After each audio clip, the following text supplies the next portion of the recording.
Yo, what's going on, everybody? My name's Logan, and welcome back to another scary video. Sort of. Welcome back to 5 days before Christmas.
Now, today in this video is something that I have done before.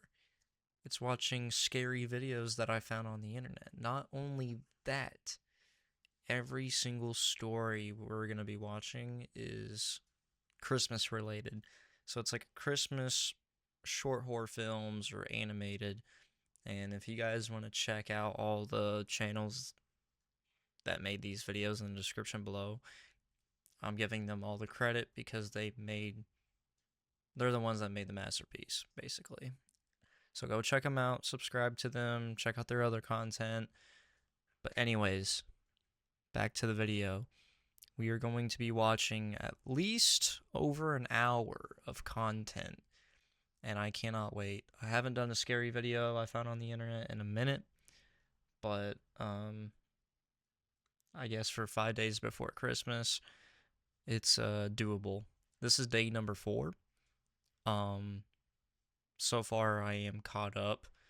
I can't wait to get this done out of the way so we could focus on day 5, which is tomorrow. It sucks that this is tomorrow's the last day. Feels like it's been too soon.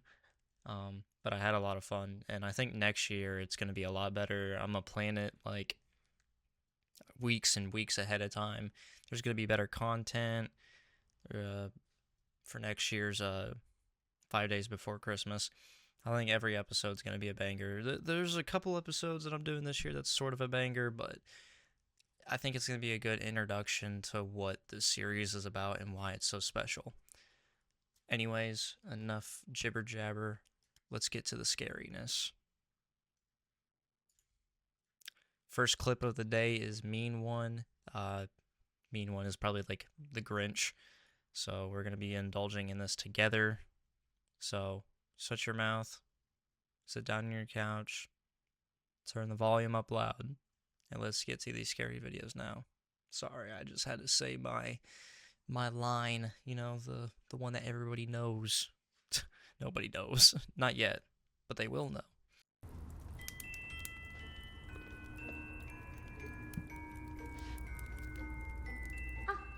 Forgot the milk.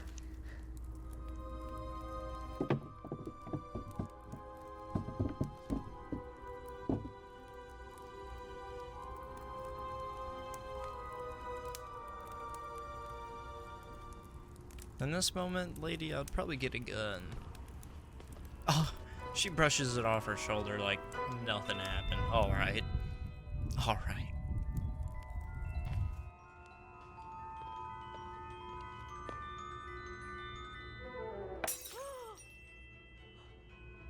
Oh.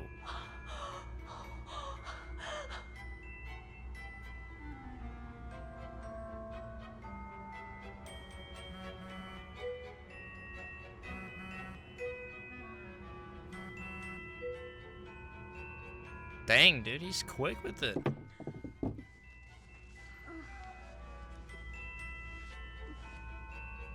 It's like, I'm gonna get all these presents. I'm gonna get all these presents. What? And they go back to sleep after that?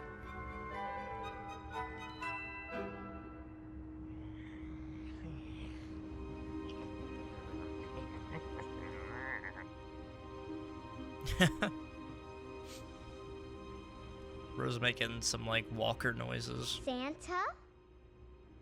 Santa?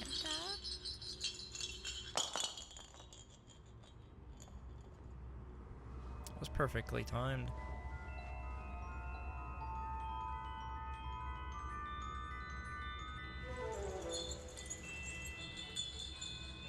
Santa, is that you? Santa, come out. It's me, Sally Sue.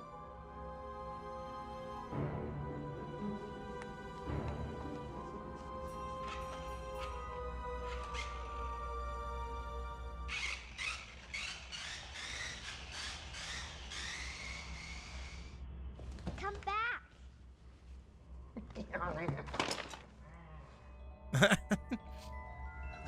Gullible child.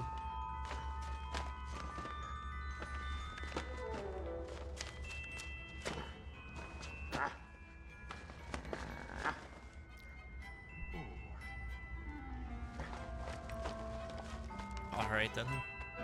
Thanks for the car, Santa.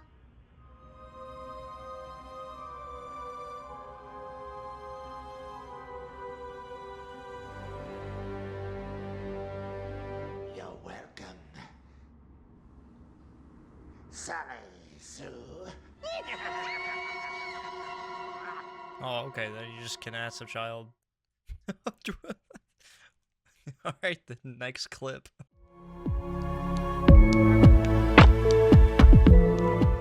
Now, this is one of my favorite animators. They haven't posted in like a year. They're pulling like a Corey Kenshin, but it's Llama Arts.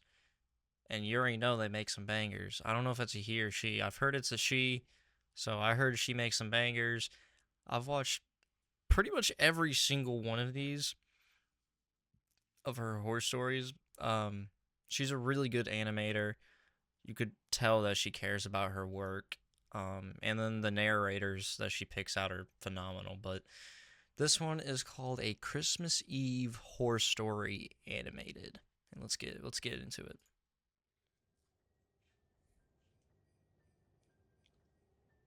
Oh shit.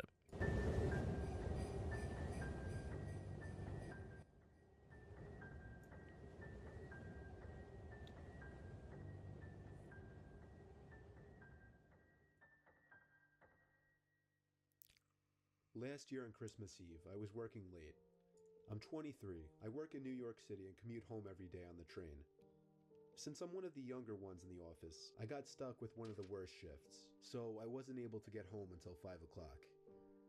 My family had already left a whole hour earlier to go to my cousin's house, so I had to drive alone. Like 5 After p.m.? having a Oh, it quick has to be snack 5 before the p.m., yeah. 5-hour drive, I got back in my car and put my cousin's address into my phone. Halfway through the drive, it started snowing. I got to my cousin's house around 6 o'clock. It was snowing heavily by this point, and I just made it in time to catch everyone starting dinner. I brought all of my gifts inside and cheerfully said hey to everyone.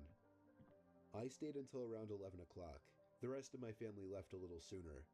I stayed an extra half hour or so just to hang out before leaving myself.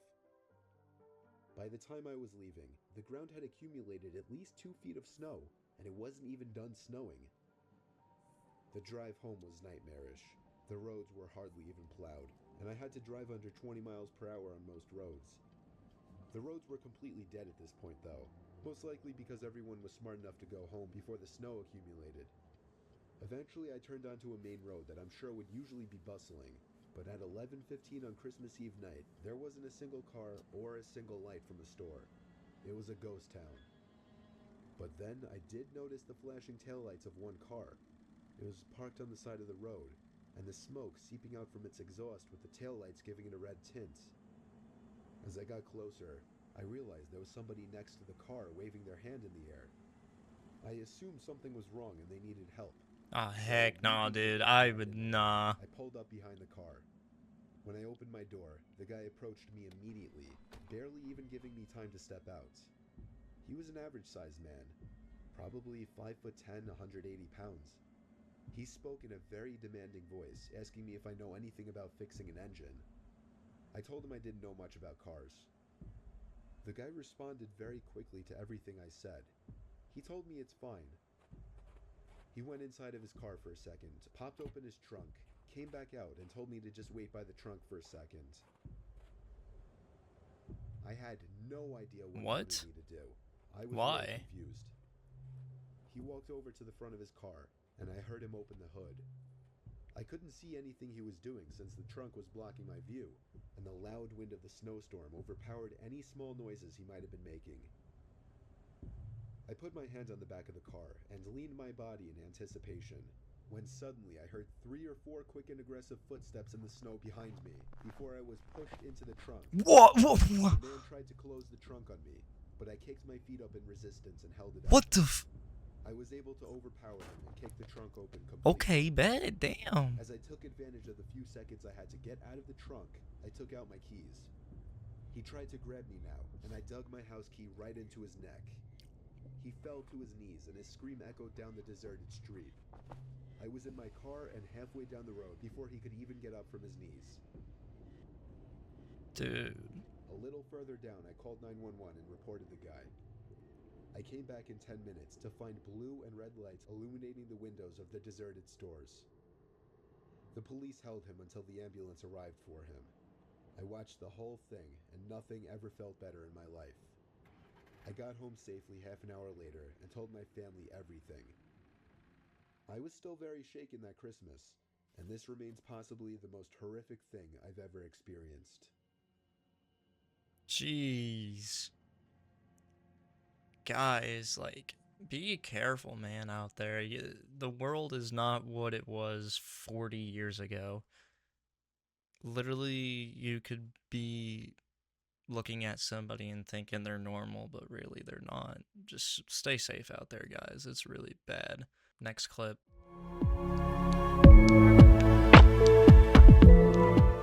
Next clip we have here is Santa's Curse, Christmas Eve Turns Deadly, Xmas horror short film. This might be a banger, who knows. The person that made it is Kayak Company, or CIAK Company. I'll have all their stuff in the description below, so go check them out. Anyways, let's get to playing.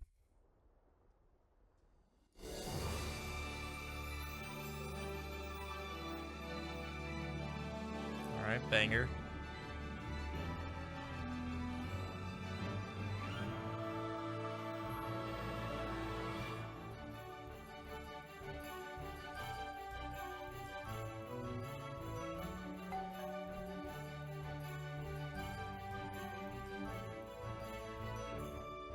It's a pretty tree.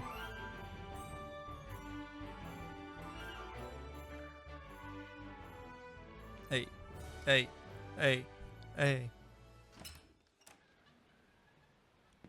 What kind of door is that? I've never seen a door like that.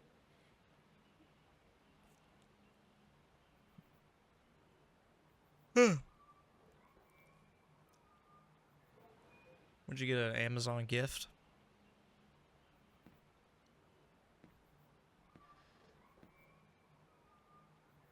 I don't know why that snowman looks like it's AI.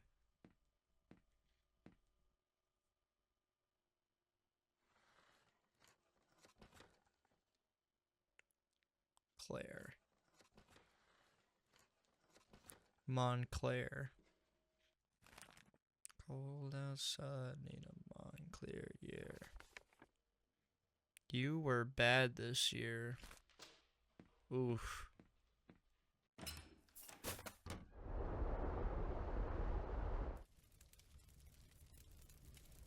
Is this the same house? Hey, why so distant? Super busy lately.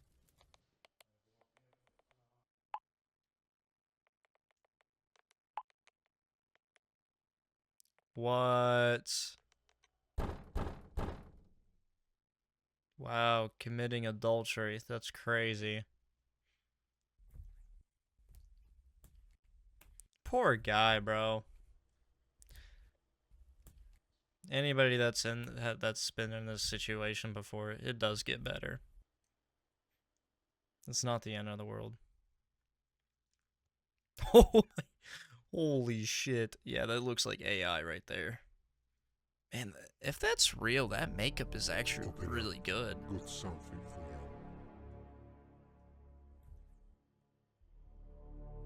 you. Oh my god. Open up, Claire. You haven't been good this year. W Santa.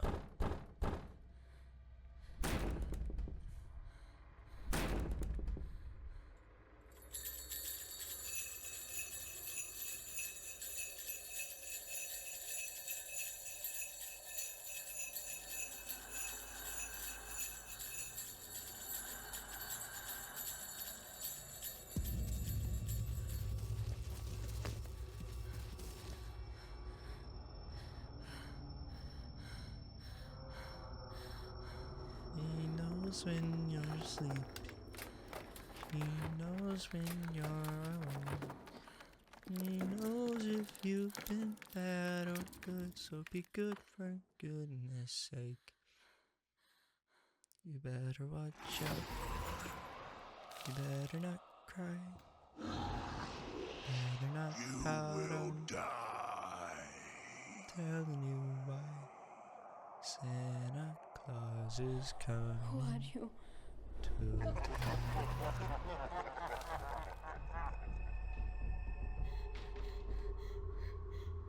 He's making a list, checking it twice, gonna find out who's naughty or nice. Santa Claus is coming to town.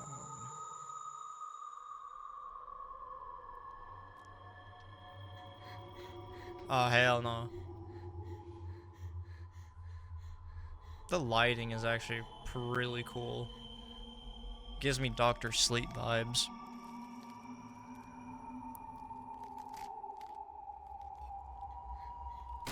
Whoa, that is insane. God, that shot is so cool.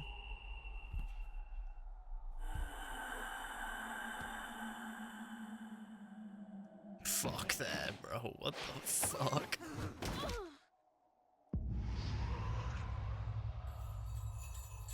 Damn. Bro stood on business.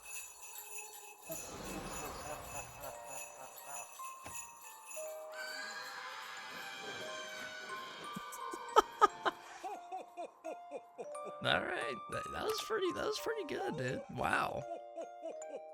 Yeah, that was really good. On to the next clip, I guess. Holy crap.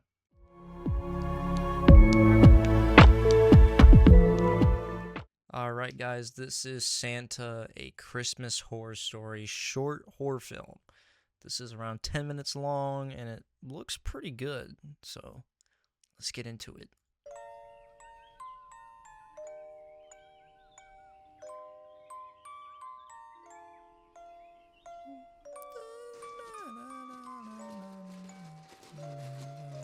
That's a lot of firewood, holy crap.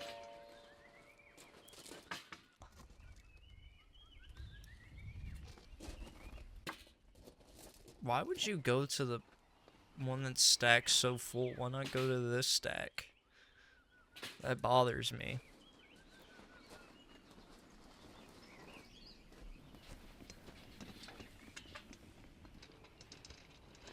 Bro, if y'all ever collected firewood before, it is literally the longest process in the world. Especially that stack that she had. It is like, I'm not good at chopping wood, but it's harder than it looks.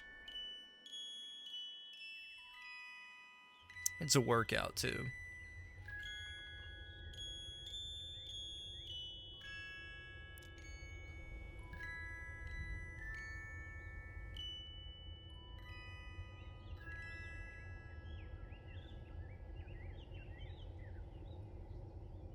It's funny that not a single, like, video I guess we saw has snow. Like, there's literally no snow in this video. I think in the last video there was, but I didn't pay attention that much.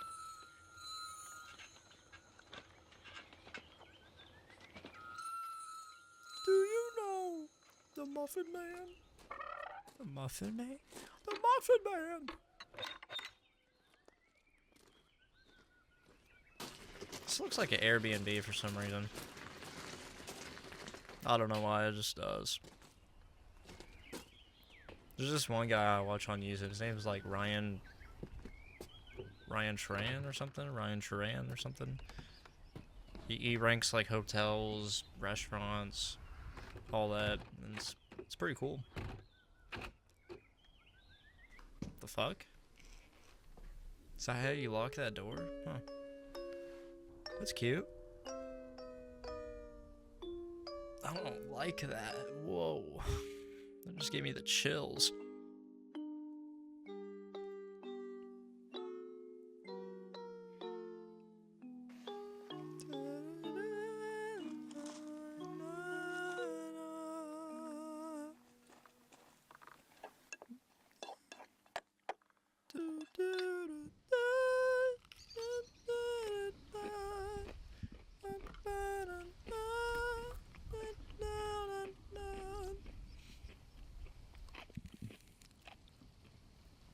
She looks gas, bruh.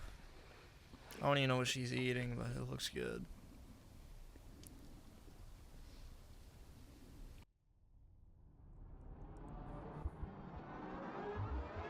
What the fuck?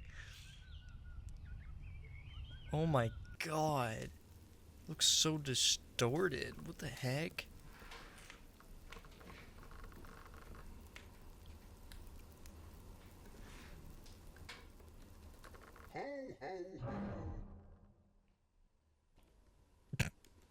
Okay.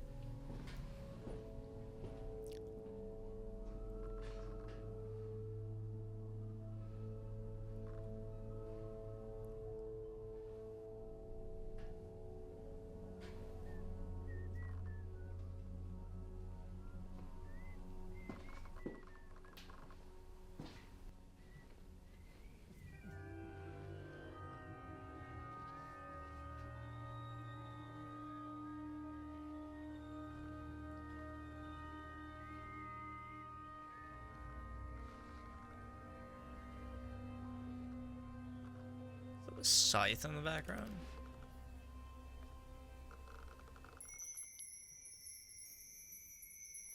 The fuck?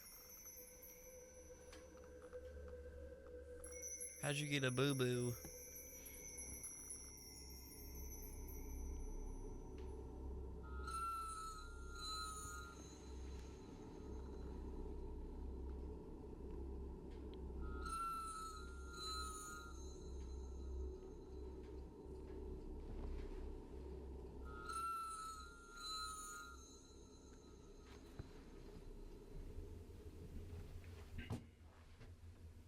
What the fuck?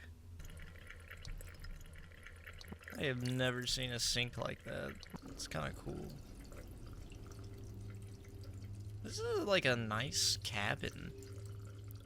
This has to be an Airbnb. Looks really good though.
Oh, what the shit? It's like Chucky, bruh. It's gonna be Child's Play, but Christmas edition.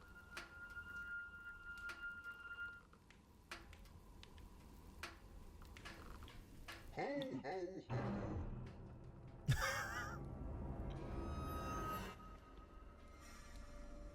Ho, ho, ho.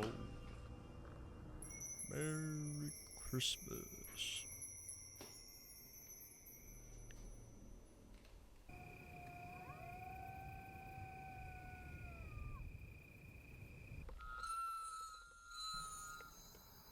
I hate that noise. What is that?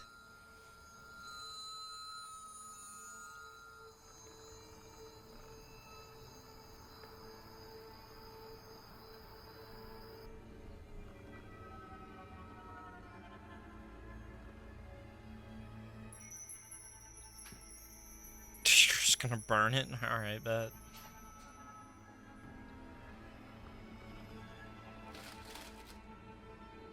This is freaky, dude.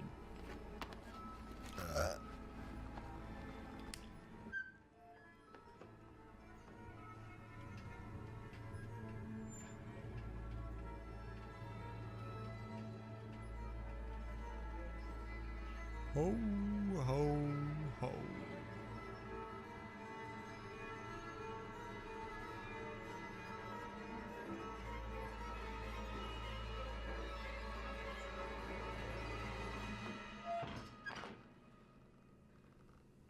Oh. You are Santa.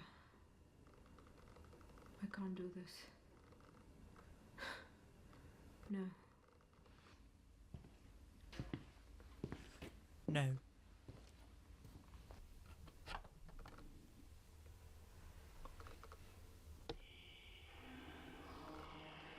Forgive me, Santa. I thought you were evil.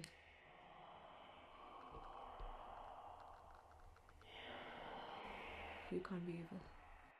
I'm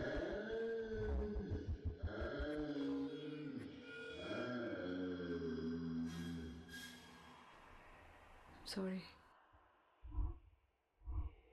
I made a mistake. I'm sorry. I made a mistake. What the fuck?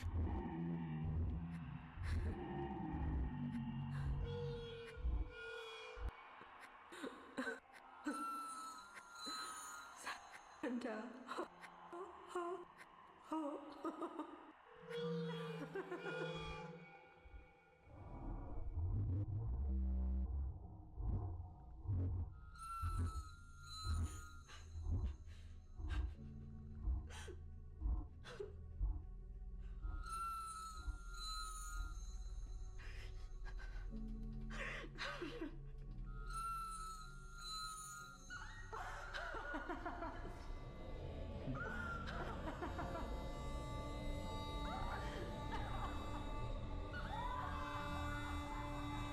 Oh my god, what the heck?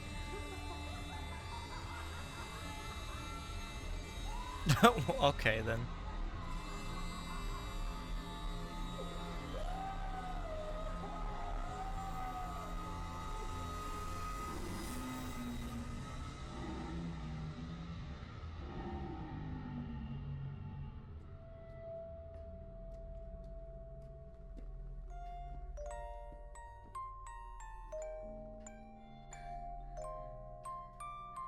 Sorry, Santa.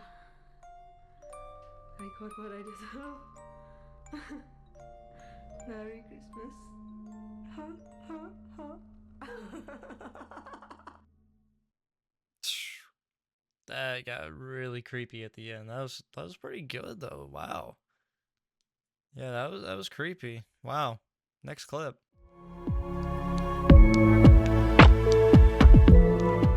This is The Stranger, Christmas horror short film.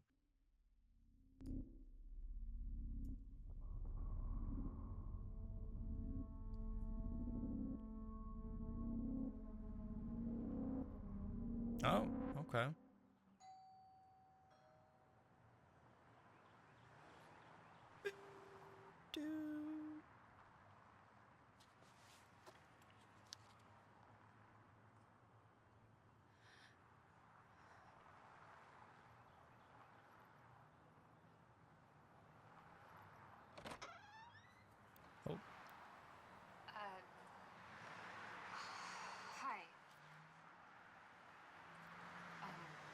I'm Trudy Livingston's daughter. Is she home?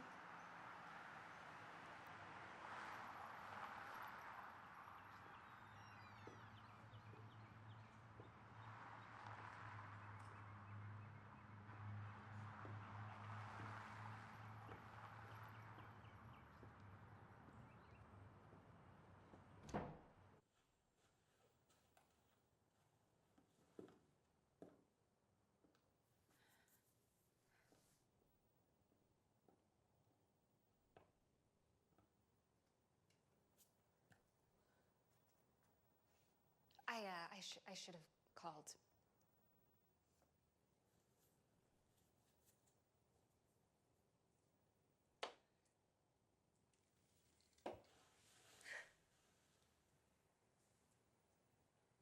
Okay. Your sister and I are just glad to have you back. Sister? Oh, yes. Lily is in your room. I'll put you in the guest bedroom.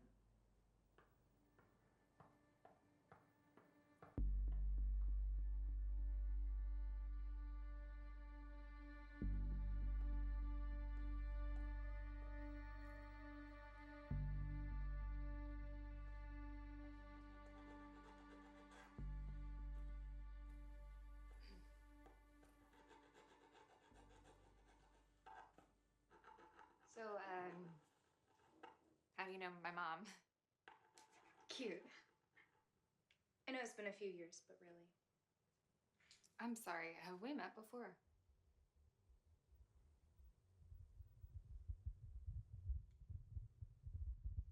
I'm your sister. The fuck?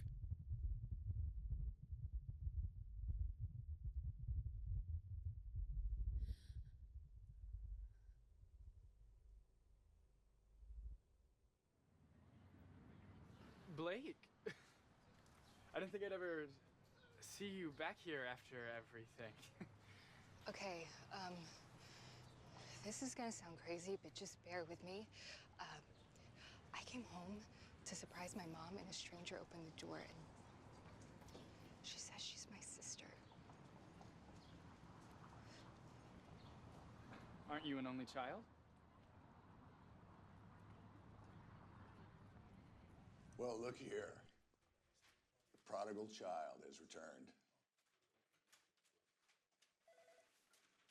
You seem to be doing a lot better now. I know Lily's helped your mom a whole lot.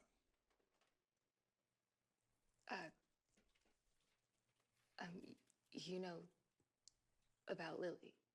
Lily, your sister. What about her?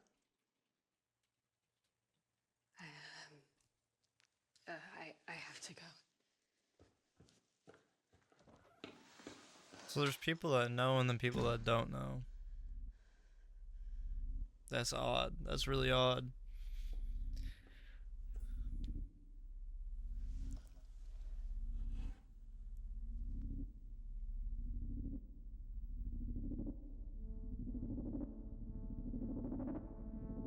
What?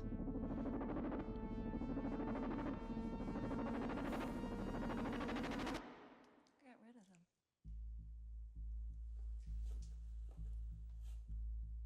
All of them. We moved on. Like you did.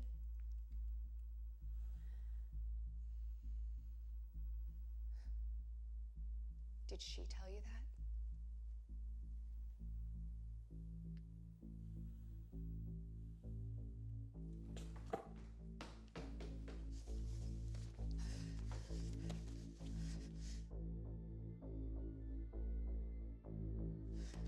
This is interesting. Like, I like the plot.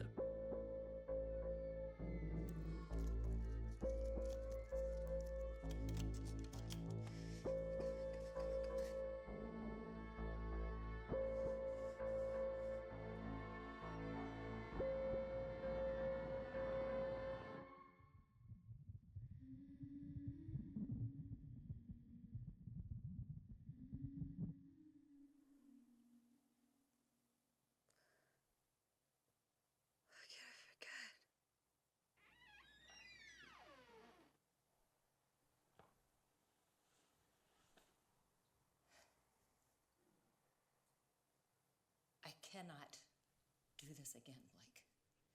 You cannot act out and take off when things get hard.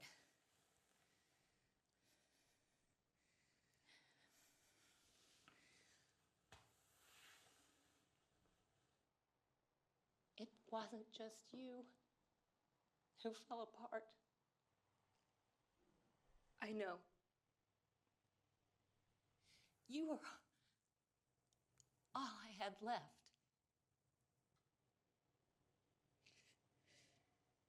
That will not happen this time. I promise. Guessing she came back from rehab or something.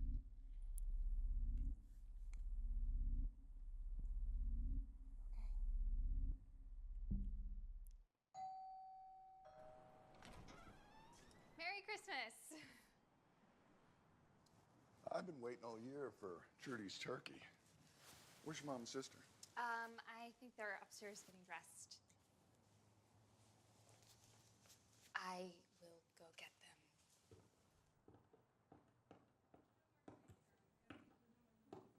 them. So, man, they were so judgmental.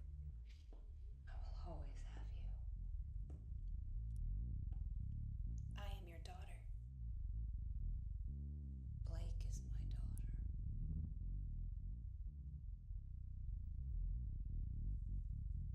I am your daughter. Blake is my daughter.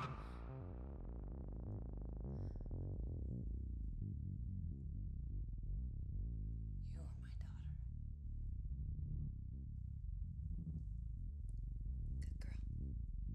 Good girl. What? She's like, good girl. Was that the door? Girls, who's entertaining our guests?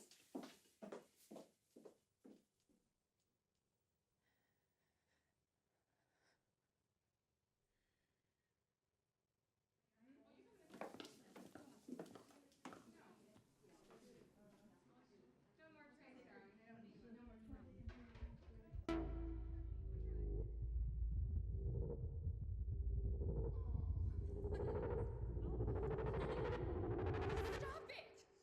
Blake? You okay? Your sister said you might need some moral support. Blake, what's wrong?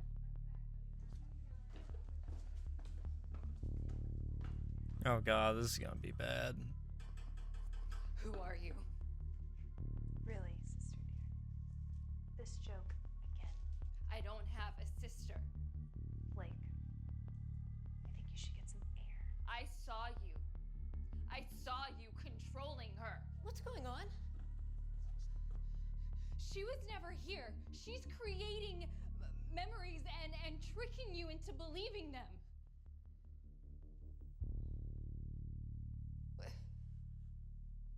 Why aren't you doing anything? God, I'm not high. Believe it or not, I'm trying to help.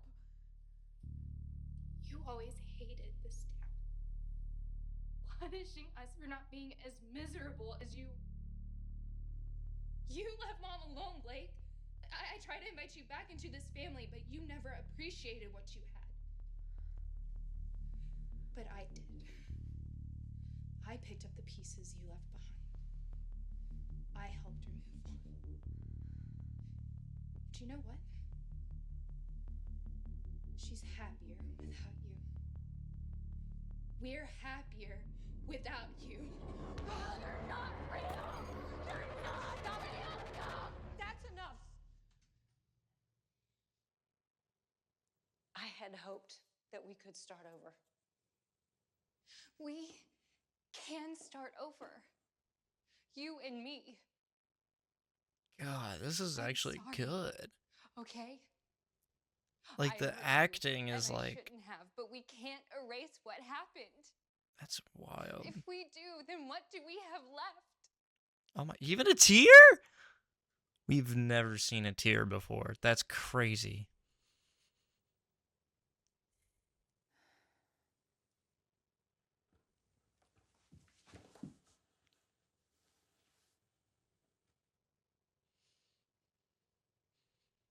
Oh, she looks so pissed. I'm sorry. I'm sorry. No, no, no, no, Mom! Mom, you can't trust her! Mom! Mom, you cannot trust her! You can't believe her! She's not real! Mom, no! No, no! Mom! Mom, no! Mom, it's not! No, she's not real! None of this is real! Mom! Mom! Mom, no! Hell, mom, bro. What the hell? None of this is real.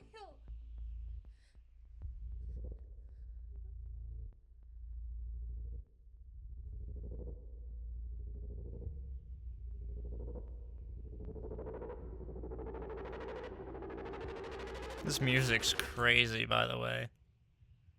And the acting, oh my god, this might be like one of our best, like, this is probably the best horror short film I've ever seen. I was hooked. Even with the bad ending, bro, like, oh my god. That was like, that was amazing. That was so good. Next clip. Wow.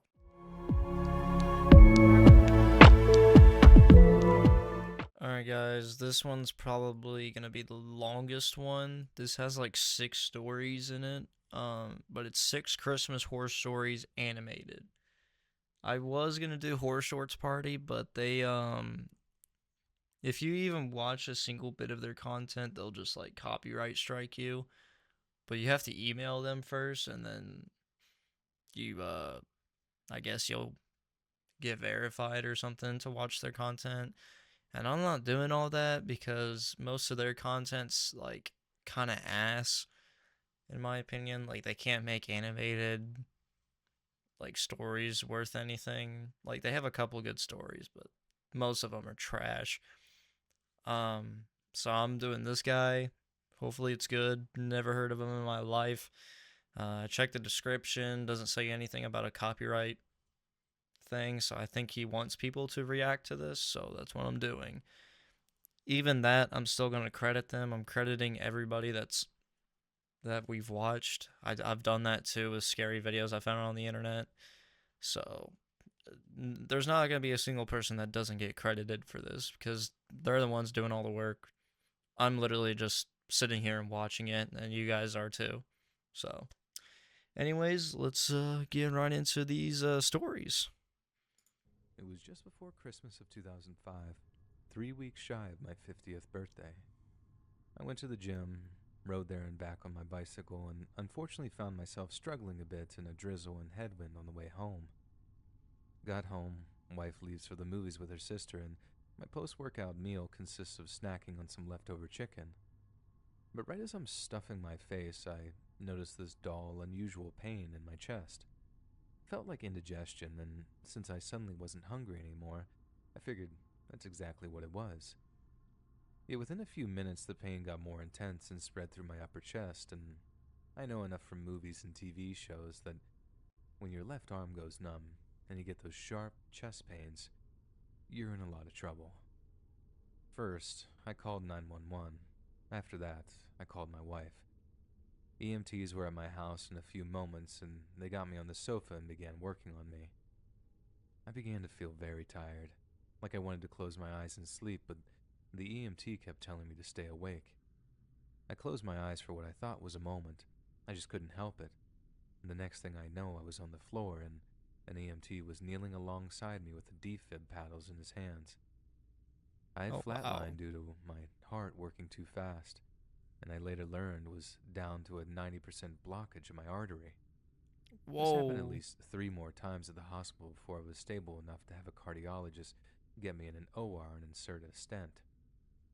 Apparently, they called that the Widowmaker or something, as only like 1 in 10 men of my age group survive it.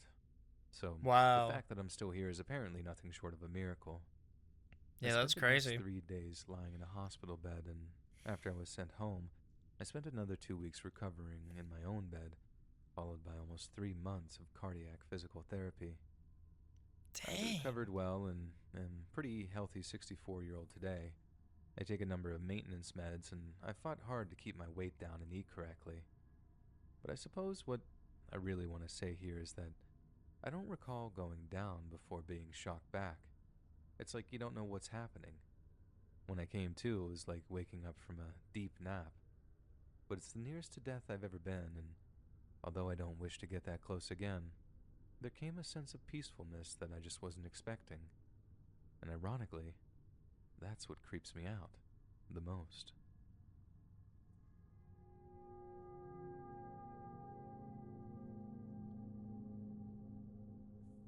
Yeah, that's scary, dude. When I was a kid, I witnessed a neighbor murder his wife on Christmas Eve. I was still at that age where I actually believed in... Dude, the first story and then the second story are two different fucking things. Oh my god. Wow. Alright, wow. Alright. Santa, so when my mom and dad put me to bed, I stayed up and stared out the window, hoping to catch a glimpse of him landing on the rooftops in our neighborhood. It didn't take long before I realized that I could see into my neighbor's bedroom. It was dark, and all I could see was the shape of a sleeping person, covered in a duvet, lit up by the light of a nearby TV. Not exactly Skinamax, I'm sure you'll agree, so I didn't feel too guilty about it, and I kept on looking out for Santa's magic sleigh. Suddenly, there was movement in the bedroom across the way, and I looked in time to see my neighbor walking in on his sleeping wife. I try to pry my attention away from the bedroom as he moved towards the bed, but then it's quickly drawn back when I see fast, violent movements in the light of the TV. In the low light, it just looked like my neighbor was hitting his wife. And I know that's bad enough, but all I could see were these downward moving blows and nothing else. So as distressed as I was, all I told my mom and dad when I ran downstairs was like, I think the neighbor's beating up the neighbor mom. My dad just bolts upstairs, figuring I'd seen something from my bedroom window. He went up to check it out, but by that time, someone had drawn the curtains. My dad asked me if I hadn't just had a bad dream, but I swore to him that I'd been awake and on the lookout for Santa. Like, how would someone make that up? Of course the kid's right, dude. By that like, time, Mom was listening too. When I finished, Dad and Mom gave each other a look.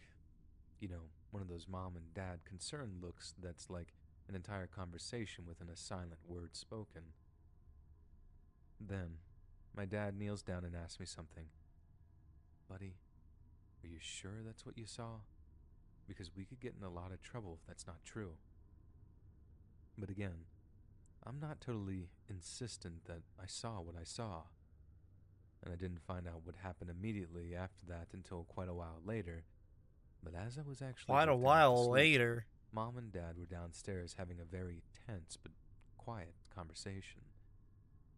Dad, to his eternal shame, was insisting that I couldn't be sure, that the room had been dark, and that I might have even seen them possibly doing something that I shouldn't have, and just not understood what I was seeing.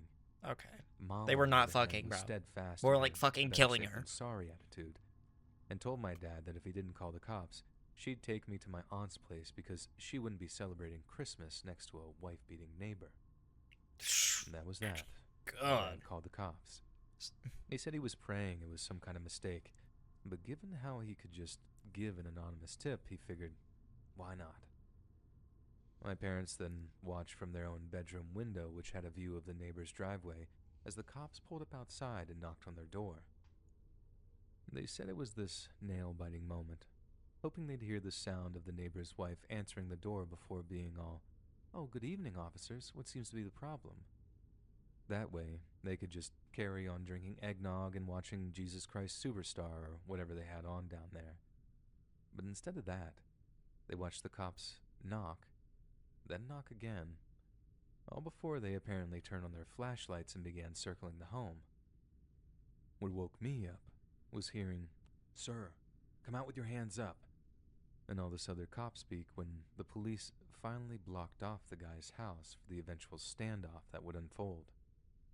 Our neighbor had a gun, and he was threatening to shoot at police officers if they attempted to enter his home. The next thing I remember, wow, yeah. my mom was rushing into my room and telling me to get dressed. The cops had knocked at our house and told us that they were evacuating the area just as a precaution in case a shootout had commenced. Yeah. Our house had that old stucco style of wall, which is apparently pretty safe, but even so, the cops weren't taking any chances. Yeah, safer than Considering sorry. that we lived in Texas at the time, the guy could have had anything in there. My parents say that when they were driving out of the area, the whole street lit up by blue and red flashing lights. Really? Wow. They had no idea what kind of scene that they were going to come back to. This wasn't all that long after the whole Waco thing either. Well, a few years after, but fear of some repeat shootout type deal weighed on everyone's mind as news of the standoff got around town. And it ended pretty anticlimactically.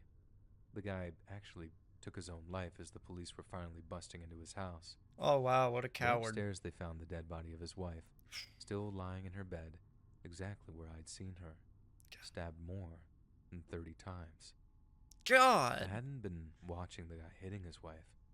I've been watching him stab her over and over again, and all I'd done for a couple of the seconds there was just watch. I mean, dude, you had Once all no the info idea. was out You there, literally could Mom have and Dad not, tried like... as best they could to shield me from it. Like, you because couldn't have they guessed that correctly any figured better. that Like, once I put anything, two and like... two together and worked out what I'd seen, I'd be extremely messed up by it. And yeah, I really was. Seeing it screwed me up for a long time afterward, and I didn't grow up out of the general anxiety disorder until my early 20s. I just figured that if our neighbor could do something so terrible God, dude. to someone he This seemed to love, animation's kind of funny. then anyone could do it. People I'd known for years, people I was otherwise warm to, they could be capable of the obscenest acts of random evil. Just because they looked normal, just because they smiled when they saw you in the driveway in the mornings, didn't mean they were a monster, hiding in plain sight. It's true. The world isn't what it was 40 years ago. Back when I was a kid, me and all my brothers and sisters would sleep in the basement on Christmas Eve to give Santa, i.e. our parents, enough space to arrange all of the presents under the Christmas tree. One night, I remember noticing that there was a lot of noise coming from outside on the street, but we couldn't see or anything because there was snow covering the windows. Suddenly, our mom came downstairs and told us not to come upstairs until she told us. Not long after, we heard sirens and saw police lights reflecting in the snow. What? This was kind of a rough neighborhood, so it wasn't like a few emergency vehicles were going to make our ears prick up. There was a lot of commotion that we couldn't see, but we were so excited that it was Christmas Eve that we just didn't pay it any mind. Facts. Then, the next thing we know, my dad is walking down the stairs followed by none other than Santa Claus himself. We all just freaked out. I heard you had to line up for hours at the mall if you wanted to meet Santa. Then there he was, making a guest appearance at my house on Christmas Eve, his busiest time, which was definitely a high compliment indeed. We all said hi, ran up and gave him hugs, before Santa told us that his sleigh crashed in the snow outside. He was waiting for the police to show up so they could get him back in the skies again, and while they were working to get him unstuck, he had decided to come visit a few of us neighborhood kids to see how our Christmases were going. He also had a huge surprise for us. He had a present for each of us, and we were allowed to open them early. We opened So them is this up, the dad, sang a few or... Christmas songs, and then when we were done, Santa said goodbye and went back to delivering toys. And it wasn't until years later that I found out what really happened that night. Santa hadn't crashed in the street outside. In reality, there had been a huge gang fight outside of our house involving knives and baseball bats. 3 people had lost their lives that night, which the EMTs were unable to save a single one of them. In the chaos that followed, an older guy from our church who happened to live down the road figured my parents might be struggling to help keep us calm with all the violence outside. So, not knowing that we were blissfully ignorant of it, he put on his Santa suit and came over once the police arrived. Santa was a hero to me as a child, but I now know that it was a kindly neighbor that was the real hero. And stuff like that what a W is what guy. Christmas is all about. What a W Mans, bro. That's so wholesome. I mean, not the gang My fights, of grandma course, always but described Uncle John as an odd duck. that guy.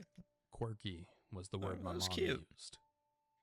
Personally, growing up as the middle child in a really big family, I always just saw him as fun Uncle John. He would Fun always Uncle bring us John. presents every Yeah. time he'd visit, and he just always seemed like the life of the party. You'd be able to hear him telling a story from 2 rooms over because of how excited he would get in his retelling. Then one holiday weekend, something had changed. He was really reserved and a little bit frightened me. God dang. This bubbly, ever-friendly man that I'd grown up adoring was now seemingly someone entirely different. And he was more than just quiet. He was morose. My cousin and I were pulling a Christmas cracker, and when it popped, it was the first shred of a real reaction that I'd seen from John all night long. He was beyond startled. He was shook up and screaming his lungs out. Near inconsolable for a few minutes. The fuck? And then in a flash, just as quickly as it had started, he was right back to his near comatose state of reservedness. Later on, when all of my relatives were getting ready to head home after the evening's festivities, I overheard my parents whispering between themselves in the kitchen. My mom saying things like, "It wouldn't be right to send him off back to his motel room. He was so upset earlier. Clearly he still needs more time. He shouldn't be alone right now." My dad then cutting her off with a dismissive, "Look, what happened to him was terrible, but I really don't want him here overnight while he's like this. Who knows what could happen?" Whatever argument followed next, my mother clearly won, because my dad was making up the bed in the spare room for John just minutes later. That's funny. That night, as my mom was tucking my tiny 9-year-old frame into bed, she offered a few vague reassurances. "Your Uncle John is just a little mixed up right now. He had a terrible accident and he just needs our help to become himself again. It'll be fine, sweetie. I promise." Feeling an air of naive relief wash over me, I quickly drifted off to sleep. For a while at least. I later woke up in the pitch blackness of my large bedroom. A thin sliver of light creeping in from the street lamp outside. The only sound being the same light snoring from my parents' room down the hall that I'd become so accustomed to. But just as I was falling back into a slumber, I noticed a different sound coming from the hallway. In between my dad's snores, I could hear breathing. Not too heavy, but loud enough to distinguish itself from my dad's ambient sleep sounds. It wasn't in the room with me, thank God, but it was definitely there, in the hallway, and the more intently I listened, the louder it seemed to get. A consistent light breath pattern with a slight raspiness to it. With each inflection of breath, I could hear the rattle. I knew for sure that it wasn't one of my siblings. It was very clearly an adult. At least an hour of this passed, and I was now wide awake and A fucking absolutely hour? terrified. I was struggling to work up the courage to scream for my parents. Then suddenly my heart nearly burst out of my chest. Whatever was in the hallway darted from its place in the center between mine and my parents' room, then down the stairs and out the back door, slamming it hard behind itself. This commotion was more than enough to rouse my mom and dad, and they quickly got up to investigate. My mom bursts in and then immediately begins questioning me once she sees I'm awake too. "Are you okay? Was Uncle John in your room?" she asked, amongst other things. That's when my dad then walked in and then ushered my mom back into the privacy of the hallway. I couldn't really make out much of the conversation, except for the first thing he said to her. "John's not in his room." Uncle John was missing for about 4 hours. In the early morning, my dad ended up finding him at the bottom of a steep ravine, a short walk away from our property. Shit. He was wedged deep in a crevice, feet pointing up to the sky, with his head crushed in between 2 tight rock formations, barely recognizable if not for the fact that he was wearing the same clothes, minus a slipper and a long strip of leg material from the PJs my dad had loaned him the night before. The theory from investigators is that he had ran from the house in distress, then wound up at the cliffy rock side above where he was found, and tripped off without seeing the ledge in the darkness. then tumbling headfirst into the murky rocks below. I never saw the scene myself for obvious reasons, but when I talked to my dad about it, not too long before he died, he told me that something about the whole thing just really seemed off.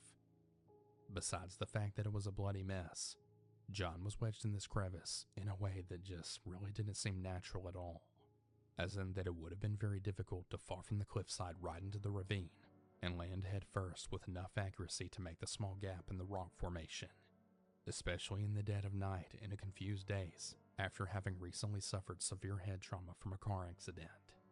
Oh, so he had a car accident. And nothing more ever came of it. We didn't really talk about John much after that while I was growing up. Whenever I'd bring him up, my mom would always say that he joined the army or found work abroad, or whatever other excuse she could think up on the fly. I guess Her W answer was moms, I never the guess. same. I think it was all just too painful for her. I can't help but wonder, though, what really happened to him that Christmas night way back then. I never got any in-depth details about his accident, but it must have been truly devastating for him mentally. Why did he run from the house, and why so suddenly? I suppose I'll never know. I can't help but think about him, though, especially when I wake up in the middle of the night to be met with a deafening silence in the Usually pitch when you get in a tragic accident like listening to that, the I've breathing heard stories in that the like hallway. you'll start hallucinating like crazy from the traumaticness, I was probably a the 6 or 7 PTSD year or old whatever. But to be honest, I It's a don't real really remember thing. my age at the time. Just that I was Veterans a go young through it kid. too, bro. Like they'll start My family hallucinating used to and spend our Christmas lose their Eve nights minds. at my Aunt A's house, along with the rest of our extended family. Nothing unusual ever happened every year. That is, until this one particular year. I want to start off by saying that no one in my extended family ever spent the night at my Aunt A's. Two more We'd all stories. usually go home afterwards, and then come back the next day for Christmas dinner. Apparently that year, my dad had drank a lot of beer, and at the time, my mom was afraid to drive at night, so we decided to just spend the night there. I remember playing with my cousin Jay and my older sister Em in the living room. Man, these people don't get as all much the sleep. adults talked Is that and laughed while SpongeBob? watching over us. I suddenly felt tired, so I decided to lay down on a medium-sized SpongeBob SquarePants plush toy. that I Oh, saw on okay, the yeah, floor. yeah, totally. The next thing I remember, I woke up in the middle of the night. The walking guess was probably around 12 Oh my 3 god, a.m. that's hilarious. I'm not really sure, to be honest. I was laying on the couch that faces the door I can't take against the that living room serious, dining room, dude. as well as the kitchen. There happened to be a window on the right side of the living room that let in moonlight, which really illuminated a portion of the living room. I remember looking up and seeing two kids standing at the doorway. They were completely white, which I thought was because of the moonlight hitting them. It looked like they were having a conversation, with the girl turned at the boy, and both doing suggestive hand movements that one might do during a conversation. The weird part was that I couldn't hear a single sound coming from them, not even a whisper. The room was completely silent. It was like if you were watching two people talk on TV, but you hit the mute button. They didn't seem to notice that I was looking at them either. They also kind of resembled my cousin Jay and my sister Em in terms of height. Because of this, I initially thought it was them.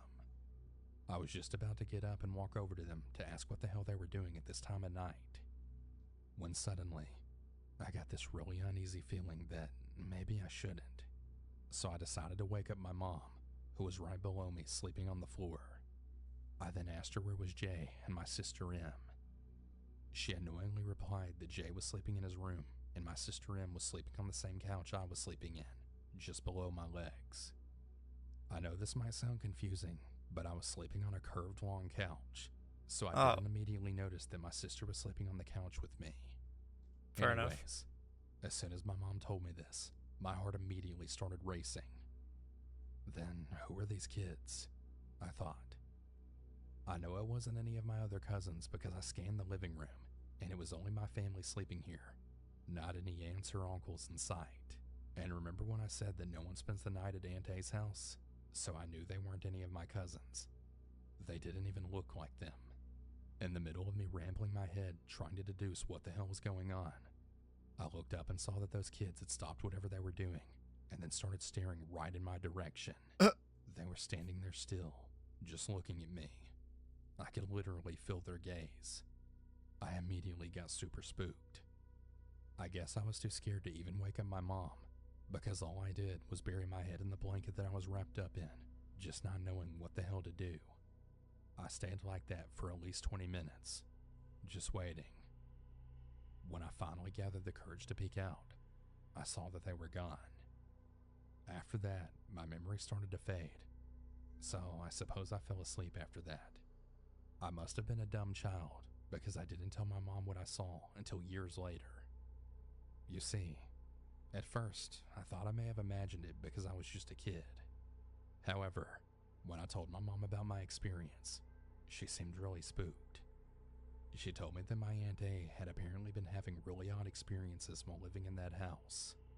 This ranged from spoons and pans suddenly falling on the floor to hearing heavy footsteps in the living room at times when she was supposed to be home alone. She experienced other creepy encounters too, but that's just to describe what was generally going on in the house. Because of this, my mom believes that I may have seen the spirits of 2 children, especially because according to her, usually children can sometimes see spirits because they're really innocent and pure-hearted. Now that I think about it, I remember that I never really liked being alone in any of the rooms when I'd visit there. I would always really get this unsettling, creepy feeling when I did find myself alone there, so I would always stick by my sister and cousin at all times. I never really experienced anything else creepy there. Well, with the exception of the second time I slept there. That time, though, I'd slept with my parents on the same bed, and I remember waking up crying because I had dreamt of a naked lady covered in blood walking around in Aunt A's kitchen. The fuck? I couldn't really be too sure about that one because, well, it could have just been a bad dream. Yeah, However, facts. After my first creepy experience there, that place just always gave me the creeps every time we visited after that. After my mom told me of Aunt A's experiences, I decided to do some research on the house, and I discovered it was built in 1928. Oh, wow. Since the house is really old and was owned by a lot of people in the past, it's honestly very possible people died there, and perhaps even those 2 kids. My Aunt A eventually moved out, by the way. I'm not too sure if those 2 spirits were malevolent or not, but this encounter was enough to make me strongly believe that spirits and the paranormal definitely exist. I don't think they exist. You could probably were just hallucinating in the dark. I somehow found myself doing shoots for one of those get your picture taken with Santa things. For the most part, I just took the money for the pictures and everyone else did the rest. It wasn't exactly the most exciting thing. Without going into too much detail, I'll just say that when it came to an end, I think I was more excited for that than I was my own high school graduation. There's a lot of reasons. Things like screaming children, the ironic teenagers who had a tendency to mess with the setup, you name it. But I think the biggest thing was the fact that it was just plain humiliating. At least the people were nice. There was this super hot lady who was always nice to me. Not that I had a chance or anything, but it was a big reason why I didn't just walk away. The guy they had who played Santa was a funny dude. He played the role very well and very enthusiastically. The children, or at least the ones who weren't crying, just ate his act right up. In a lot of ways, I kind of admired the man. On breaks, I would usually smoke with him in the back entrance. One time, I asked him what his secret was.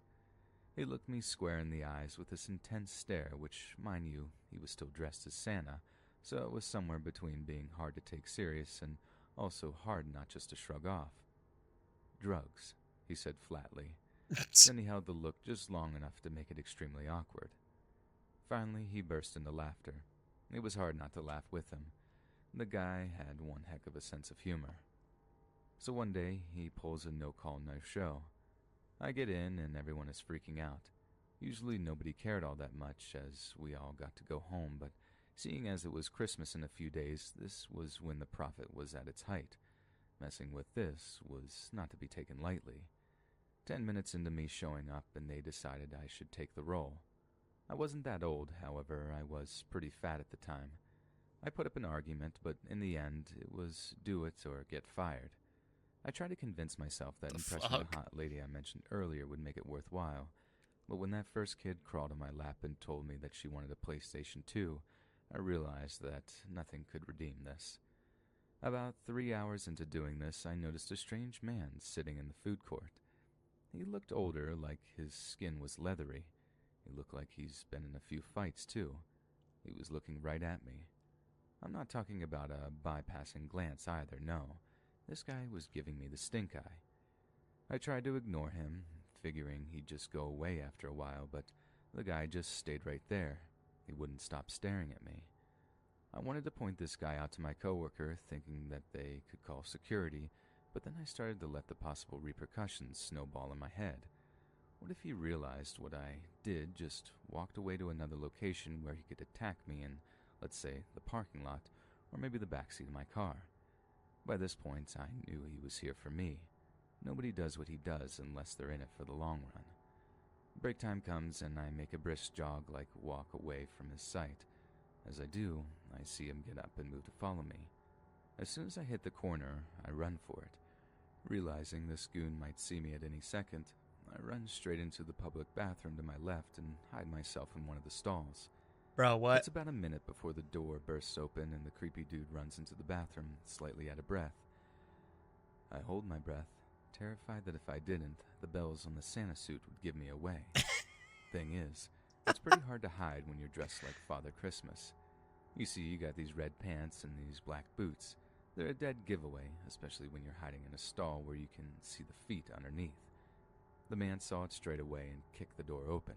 Oh, wow. He grabbed me by the collar and shoved me against the wall. I could tell he was in his late 30s, early 40s maybe. He demanded me to give him the money I owed him. Here's the thing. I'd never seen this guy before, not once in my entire life. Why would I owe him money? Did I borrow money from someone recently? No, that couldn't be. I don't know what you're talking about, I tell him. I'm sufficiently freaked out at this point. What did I get myself into? I mean, to an outsider, I'm sure it looks silly.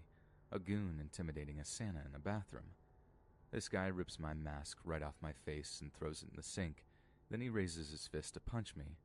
But before he lets his fist fly, he takes a step back, letting go of me. You're not him. He looks more afraid than I do at this point. He demands that I stay right there as he pulls out a flip phone and calls somebody. He's pretty low-key about what he's saying, and I'm just standing there completely nervous. What was just a minute felt like hours to me as the man paced back and forth in the bathroom as I stand there in my beardless Santa outfit. Finally, the guy flips his phone shut and smiles at me. I see he's got teeth missing. I'll never forget what he said. It was equal parts confusing and relieving. Sorry, bud. Wrong Santa. Merry Christmas. And Okay. out he went. I was pretty confused, to say the least. I don't know how I pulled off the rest of that Santa shift, but apparently not all that great.